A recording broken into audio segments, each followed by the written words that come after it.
if you have or are thinking about getting a virtual assistant, you might be spending lots of time thinking about what you're going to give to them, all the tasks you don't like, the ones you want to offload, get off your to-do list. But have you thought about the things you're going to do with all the time you've got back?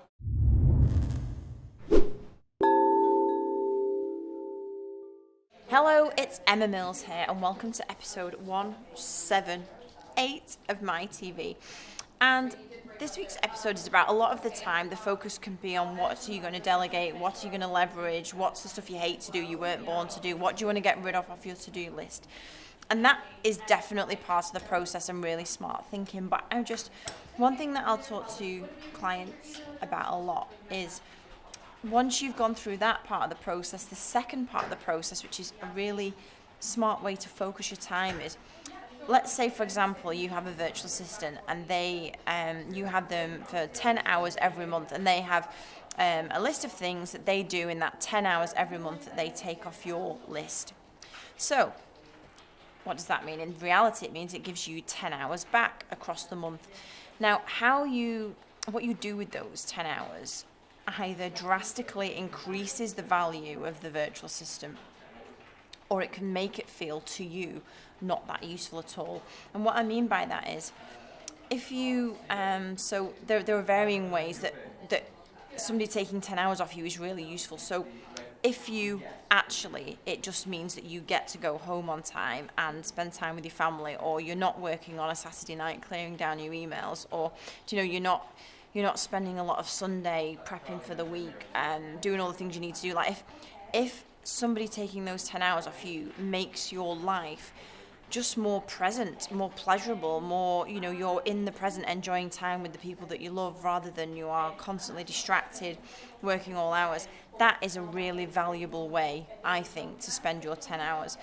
If, on the other hand, you with those 10 hours that you get back, you go, okay, with those 10 hours, I'm going to half an hour a day for the whole month, half an hour a day, I'm going to spend half an hour reconnecting with previous customers, with prospects that I've not spoken to for a long time.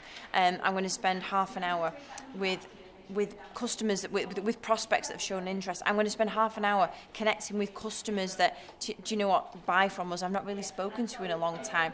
If you're quite diligent about how you're going to spend that time that you get back, like that the way to spend that time with prospects, customers, follow up, that's a really smart way to spend that 10 hours. And it makes, again, the time and the tasks that the virtual assistant takes from you, it makes it infinitely more valuable than whatever you're paying them to help you.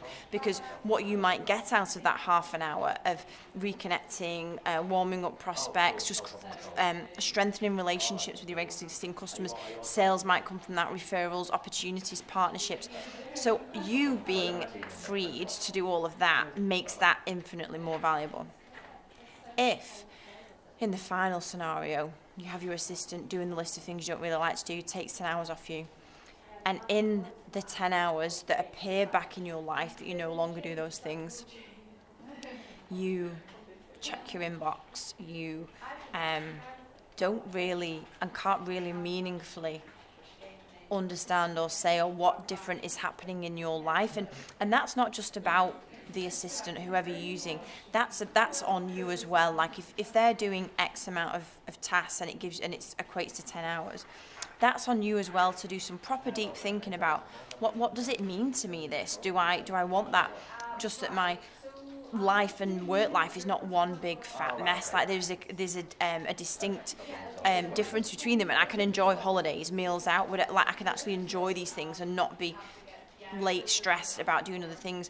If it means I'm going to grow my business, I'm going to have better customer relationships, like those are really smart things. And it's on you as well to do that bit of deep thinking about what that looks like that you do with it. But if you don't give thought to what you would do with those 10 hours, it can easily, one, it's a bit of a waste of time if you're not doing something meaningful with it. Two, it can obviously make the value of this seem really, really low, when actually you could be doing way better things with your time.